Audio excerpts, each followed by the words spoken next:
Welcome, everybody. Here we are again for this wonderful podcast. Wonderful. This wonderful time we have together weekly. Yep. Good to see you guys. Good to be seen. Had a really good weekend. Yeah, it was good. It was fun. Yeah. What did we talk about anyway? Yeah, we talked about that. That. Ooh. That. What is that? Yeah.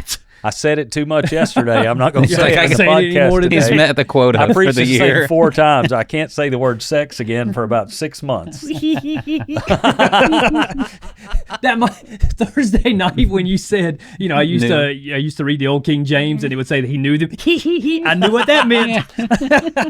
Yeah, that didn't work, so I didn't say that again. I thought it was It hilarious. worked great. I was laughing. All right.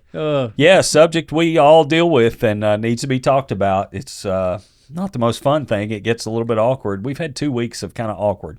Our food was tough, and On Mother's yesterday Day? was awkward. On Mother's Day and Pentecost Sunday, we talk about sex. Yep. Hey, But you said it before we started rolling. I thought it was pretty bears repeating here that it spurred a lot of conversations that Really we did. heard about between families and parents getting to have conversations with their kids who may have been sitting in there and heard the message as well. So sometimes what is said in the moment there kind of spurs some great conversations to be able to take place on the ride home or at dinner later on that night. yeah. Guy came up at the gym this morning and thanked me for being able to, for being real about that, being authentic. He said it had opened up conversation for him and his family, and they were able to talk with their kids about some things and teach them some things coming out of it. And he said somebody else had come up to him or talked to him that he didn't even know came to Upward and just said how it had made such an impact on her life. So wow. it was really cool. Yep. I've been thanked by several people Yep. for it. So as awkward as it is, I think part of our calling as ministers and pastors is to be able to wade into those very difficult areas that people are struggling with. And even sometimes when it doesn't feel like a great sermon or a great rally of the troops or a pep rally at all, it's very necessary. As a pastor, you got to do that. Yeah. They can't all be firing them up and Yeah. great And then sermon. it was like gotta you deal gave with permission. Like, hey, you guys can talk about this. And then yeah, I feel like people actually took that opportunity. they to talk did. about it. They did. It's good. Yeah, I mean, I had several, favorite moments of the weekend as far as the message was concerned, and one of those was 10:15. I have my 11-year-old that sits in service with me during the 10:15, and so she got to sit right beside me, and she squirmed, and it was awkward for her, but I mean, it lended us to have some good conversation on the other side of that as well. I mean, I knew what was coming, so I mean, I made sure that I made it a point to sit in that service with her on that one. So that was Yeah. good. So I appreciate that from a parent's perspective. Yeah, I'm glad for the opportunity. Yeah. So so obviously talked about sex, and but really more so than that, really talked about the appetite that is there that Paul speaks about in Corinthians there when it comes to being healthy. And we really wanted to set out to be able to have a healthy perspective, a biblical perspective of the fact that that God created this gift. And I thought you did a great job of bringing that back around as well. That sex isn't a bad word, sex isn't dirty or anything like that. But man, it is actually something that God created to be kept in a boundary that He creates as well. But man, that sex is this great gift from God. It is. A good sex drive is a mark of you being healthy. Mm-hmm. I mean, that's great. Yeah. Wanting to do that is put in you by God, and that's a good thing. When you don't have the desire for it, something's off, Something needs to be addressed. So, and I said it yesterday, Christians ought to know about sex and how to enjoy that and how to use that better than anybody else because we know the one that created it. We claim to know the God that created all this, so we should be better at that than the rest of the world. One of the things I really wanted to do yesterday was not, so many times you hear that passage in 1 Corinthians 6, and there is a lot of don't do this in there. Don't join yourself to a prostitute. Don't join yourself to someone. But I really wanted to talk to people about the invitation God has to us to something far better than the base and degraded version of sex that is just all over our world today. It really is. So I hope that people heard the invitation from God to healthy sexuality, rather than just saying, don't do this, don't do that, don't do the other. Invite them to something higher. And that's kind of a philosophy, I think, maybe an unspoken philosophy. We kind of have it upward. It's better to invite people to something higher than just continually point out what they're doing wrong. There is something better than pornography. There is something better than one-night stands or hookups, or affairs. There's something far better than those things. It's a committed, loving relationship, in marriage and holy matrimony. And I love that you spoke into just people who have been on the other side of that, and they're in maybe that brokenness, Oh, you yeah. know, and say it's going to be okay. You still get to step into that. You do. Into that healthiness. You do. Our past does not destroy any chance we have of being free and healthy in the future. Yeah. You know, we did talk about how unhealthy sex and unholy sex leads to brokenness over and over again, and, you know, pieces of your heart shatter, and you're tied to people when you have sex with them in a way that we don't even understand. But there's always healing in Jesus for those things. He comes in and he's the healer of broken hearts. So I wanted people to hear that. I thought you did a great job too of really explaining that invitation. Oftentimes we get the idea of don't have sex before you're married, and we just kind of stay within that. But I thought you did a great job of explaining the idea that sex joins us and why God really paints this picture and gives us the instructions to save sex until you're married, till you've committed your life to that person for the rest of your life. Why that was so important, and I think sometimes that's where we as a church oftentimes will get it wrong. Is what we just give the don't do this, but we never explain the invitation. And you didn't just give the invitation, but I mean, you did a great job of explaining why that invitation is so necessary and so important for us. It's too beautiful a thing and it's too powerful a thing to be taken lightly. Mm-hmm. And I'm afraid that's what we often do in our culture. We make it casual, we make it passing, we make it something we can just do with a person and move on. And we're tearing our hearts up because it's so much more powerful than we often give it credit for. There's a union that takes place that we don't understand. So I really wanted to tell people this is so special and so beautiful. Save it for the one God has called you to. Save it especially for someone who will commit their whole lives to you, you know. And I think that's so important. It's beautiful, private, and special. Yeah. And it's even more beautiful when it's with the person you've committed your life to. Yeah. Yeah. And again, I loved how you pointed out, you know, that we talked about how it joins you, and we talked about this idea of when God looked at Adam and said, it's not good for him to be alone. No kid. I just thought that was a beautiful picture to just be able to say, this is really the idea that God had in mind. Mm-hmm. I'll not really redefine it, but just to be reminded of the definition almost. I'll tell you the area I struggled with a bit yesterday. I felt like it would have been easy to leave out folks who were single and didn't want to be. Because I know there are plenty of people in the world today that are single and don't want to be. And they still have a sex drive, which they should. They still have the desire to be married. It's certainly not all about sex, but there's a lot there that's part of it. And I really would love to say to them, if any of those are listening today, that I've prayed for this to happen in our congregation, for those there who have the desire to have a relationship, for God to lead them to the right person and a godly person. I had some people, I had one person come up to me and express that very thought yesterday of, I'm single and I don't want to be, what do I do? You know, and so that was on my heart the whole day yesterday.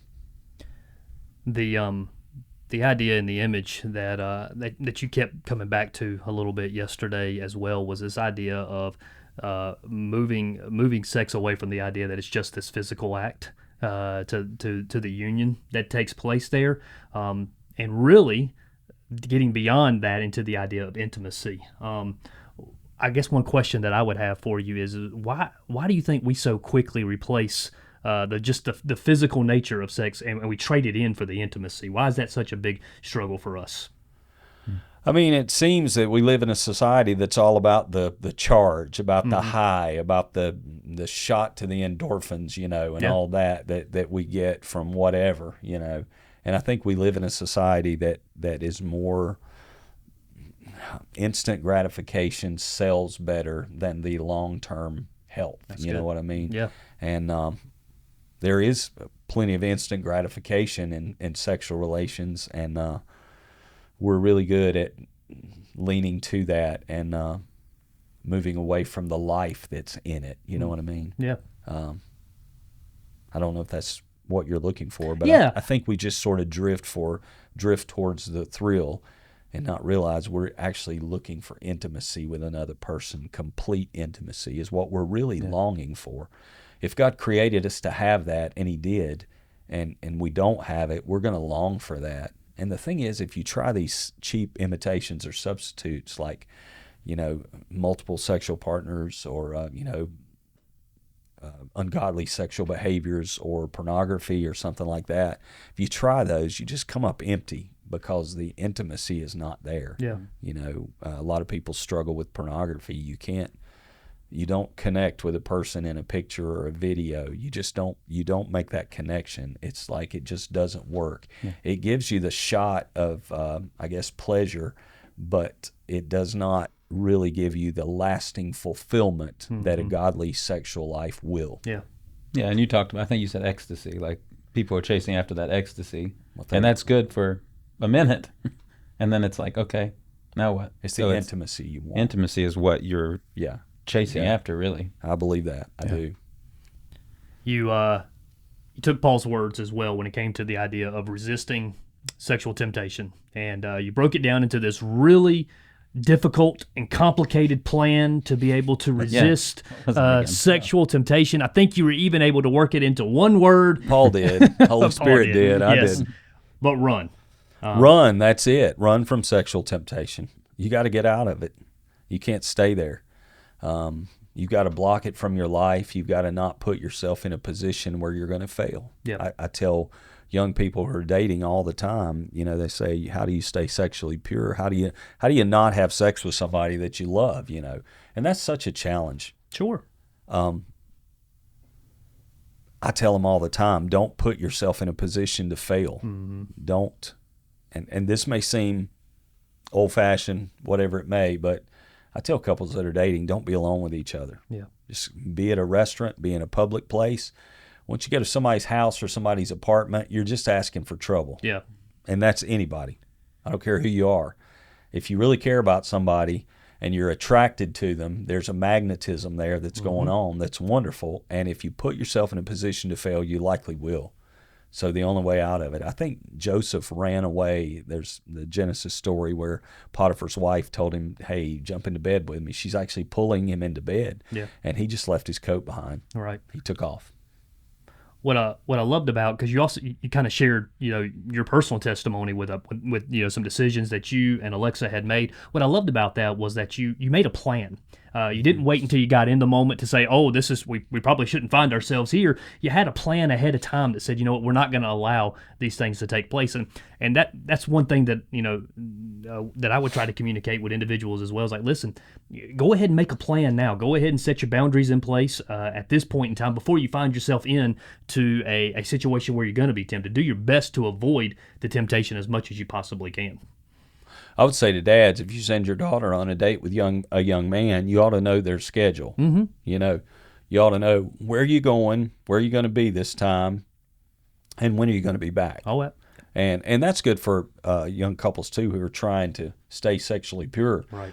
Go ahead and make a plan. Don't leave it open-ended. Well, I think there's something really cool about that too. Between that couple, you're communicating to each other. I actually care about this thing. Yeah. I care about you. I care about us. And I know we don't want to mess this up. So why would we even, like you're already saying, I'm going to be a good commitment when we make that commitment. Yeah. You're communicating. For real. Yeah. A dad with a daughter, there's nothing he would love more than to see a young man who actually respects his daughter. I want young women out there especially to know, and it applies to young men as well, that you're not an object for anyone, And if you have to give up something of yours to attract them, that's just not the person you want. At least they're not the person right now that you want them to be. They can grow, but if there's a person who's just after your body, very oftentimes if you give them that, they're going to move on to the next one. Yeah. And they're going to show you they weren't really there for you. Mm-hmm. You don't want to be loved for your body. You want to be loved for who you are, inside. And everybody's worthy of that kind of love and respect. Every human being that God has created is worthy to be loved and respected that way and not used as just a tool for somebody else's pleasure. So I would love for young people just to rise up and say it can be better than this. Young women, I'm hearing a lot from young women we hear in our ministry. They're saying there's just no guys out there. Unless you sleep with them, they won't date you. Well, fine. fine, move on and wait for the person God has for you. Right. You want to wait for that person. It's worth waiting for the right Yeah. person. It really is. Very well said. Yeah, thank you. Anything else you'd like to say about getting healthy? We wrapped up the series this weekend. Anything else lingering out there that you want to share about that? No, I guess we've said enough. It's been 6 weeks here, and we've said a whole lot, and it's been good. It's been a great series. It Really really has. I has. think it's helped a lot of people. It's Yep. helped me making some decisions to be a little healthier coming out of this It's series. helped me a whole lot. Yeah. The food helped me a whole lot. I'm eating naturally now. I haven't eaten processed food in a good bit. Yeah. And I'm feeling a whole lot better. I've heard that from a lot of people that said Mm-hmm. that last week's message on food really spoke to them, really challenged them. So really Tons well of done. people came in yesterday saying thank you for Yeah. that. Thank you. Yeah. Needed it so much. So that's great. Good. Yep. Next weekend, kick off a new series. Born again. Yeah. We're going to talk about Jesus and Nicodemus. I've been in this chapter for about a year now, just kind of digging in Nicodemus and Jesus conversation. I've been committing that chapter to memory, and just the words of it just ring in my head all the time. And they're pretty powerful words. This Pharisee came to Jesus at night and asked Jesus all these questions, and Jesus just really gave some rich stuff to him. In fact, the one verse most people know, John 3:16, was in Jesus' conversation with Nicodemus, and it's powerful. So we're going to look at Nicodemus himself and his conversion and what it means to be born again. Yeah. So it's going to be fun. It's going to be really good. Yeah. Looking forward to it. I'm excited. We also got something else going on this weekend because this right here is actually a monumental of our podcasts. Yes, it's a sad day It is for a us sad day. here on the Upward Podcast. Our podcast audience may not know all of this. I guess I would assume most of them do. But Mr. Matthew here is moving to Florida. We are. It's Georgia, but it's close to I Florida. keep saying Florida, but It's on the line. It's We just hate that South area. Georgia. Yeah, it's not here. We've is had what two he's- staff members in the last 6 years go to Florida. Yeah. We don't say goodbye to people very often, but sometimes God moves people around, and He's moving Matthew and his family to South Georgia, and his last Sunday will be this weekend with us in person. And so I tried to say something yesterday at the end you of did. service and Oh, my lost my Lord. way. I could not finish that. So I was like, all right, just go home, everybody. So we'll see what happens That's this right. week. If you want to see me cry, this weekend is a good chance to see that happen. So anyway, we're going to be saying goodbye to them this week. Ellie's getting baptized this week. Yes, We're she really is. excited. Matt's going to baptize his daughter. But Matt, you've been a huge part of this podcast and really good, and we'll miss you here in a whole lot of ways. Yep. Same. Anything you want to say to this wonderful podcast audience? They do let me talk from time to time. I'm just quiet, so that's probably what I would say. But we love you guys. Good job, guys, too, with no middle school humor on the podcast We today. did good. We got it all out. We got it all out before you walk through the door. They did. Oh, goodness.